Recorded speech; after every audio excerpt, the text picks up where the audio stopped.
I'm going to explain what a spiritual guard is, and you can see magic done with a guard in many different practices.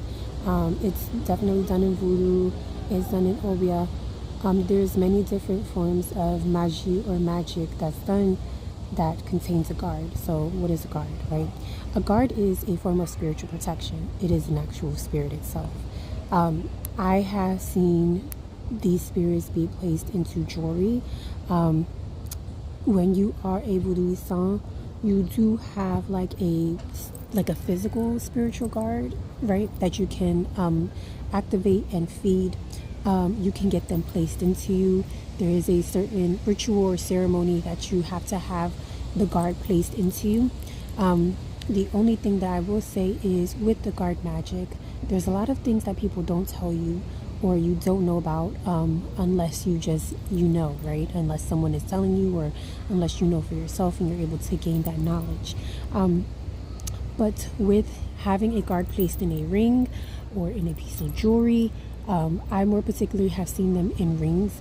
It allows you to get some kind of like firewall or spiritual wall of protection that repels negativity. It depends on what you want that piece of jewelry or you want that guard attuned for, or basically blessed for, right? Placed inside of that piece of jewelry for, whether it's spiritual protection from the police. I have seen people do that as well. I have seen people place a guard or a spirit, and I'm going to also explain like what kind of spirit a guard is. I've seen them do it for protection. I've seen them do it for like cloaking magic, so magic that allows you to disappear so that people are unable to detect you or see you. It's typically used for like the police or whatever the case is, people who are on the run or whatever the case is, or people who are doing things, right, that would increase police activity. I'll just put it that way. That's the best way that I can say it. But that's when somebody would typically get a guard put in jewelry. Now, what is a guard? A guard is a spirit. It's not like the spirits of the Loa, because the Loa are very powerful. They're like an element. These are more of, I would say, worker spirits. And the thing is, they're not like entranquils. I have seen people take entranquil spirits. If you're unfamiliar of what an entranquil spirit is, an entranquil spirit is a spirit of the graveyard. It is a lost soul or a soul that's in purgatory, so it never elevated. They're not, on an ancestor altar helping to protect or anything like that.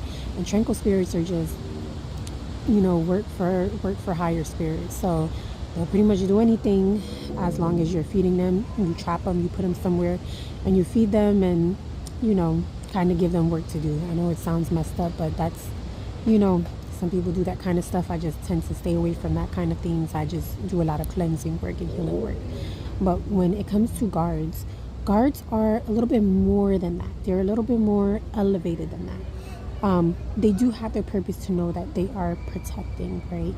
That is, their purpose is to protect, but they're not necessarily graveyard spirits. They are from knowledge and from what I've seen, they are spirits themselves. Like they do have a very protective and powerful element to them. Get them placed inside of you, get the spirit placed inside of you during a ceremony.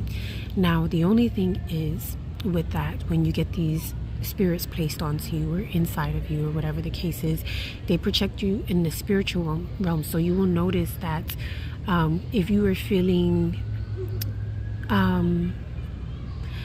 like you're being attacked a lot in your sleep in the spiritual realm, your guard will show themselves in your dreams. So they will come forth to protect you. And when you see them, they're usually like a bigger energy, right? A bigger manifestation of energy.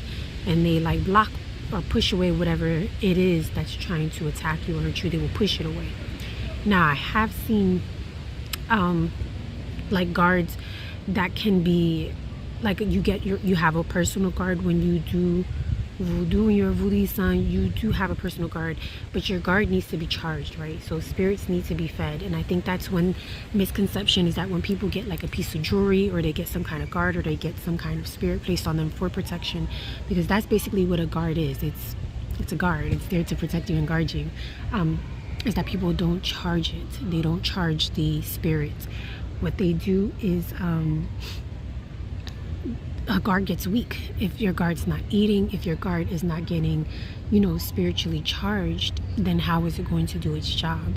And that is one of the biggest things that I've noticed, is that a lot of people don't realize that once you get that piece of jewelry, once you activate that spirit, right, the spirit has to be fed. It has to be charged over an amount of time, because it's putting in a lot of work. It's doing the job. It's doing what it has to do, and it's putting in work. But how are you feeding that spirit? How are you recharging it?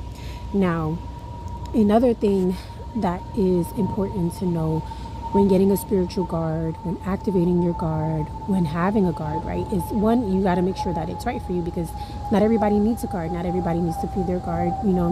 There's some people who don't go under as much spiritual attacks as other people. So you might not even need to activate your guard, or get a guard, or receive a guard, right? The most important thing that I think personally, especially as someone, I have a very hot temper. I am very hot-headed, right?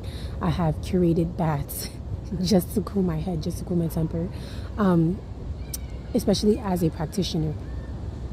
You got to be able to maintain some kind of level-headedness in some of the work that is done as a practitioner. However, getting a guard placed on you, you have to remember, this is a wild spirit. These spirits are wild. And what I mean by is they're very primal, right? So their point is to guard. So if they catch anything or view anything as a threat, they are going to try to eliminate the threat. And remember, the spirit is placed on you, so it becomes a part of you. Sometimes it'll happen in dreams, where you just might see, if somebody's trying to attack you, this thing is just going buck wild. Or it can translate into personal, like day, or like the third dimension, where somebody's trying to come up to you to fight you, somebody's trying to hurt you or harm you. What do you think that guard is going to do? That guard is going to go buck wild, trying to beat the out of somebody, because it's on you. Like you literally receive the spirit on you into into the spiritual realm. But it can manifest into like your mood. It can change your mood, agitate you, make you upset, make you more like angry or upset more than usual, if something around you is perceived as a threat, because the guard is just doing its job. It is just doing what it's supposed to do. It is trying to help you. It is trying to guard you. But just from experiences, that is the 3 ways that I know that guards can manifest. I typically see them in jewelry, and I've seen them be fed in real time, like in the 3rd dimension.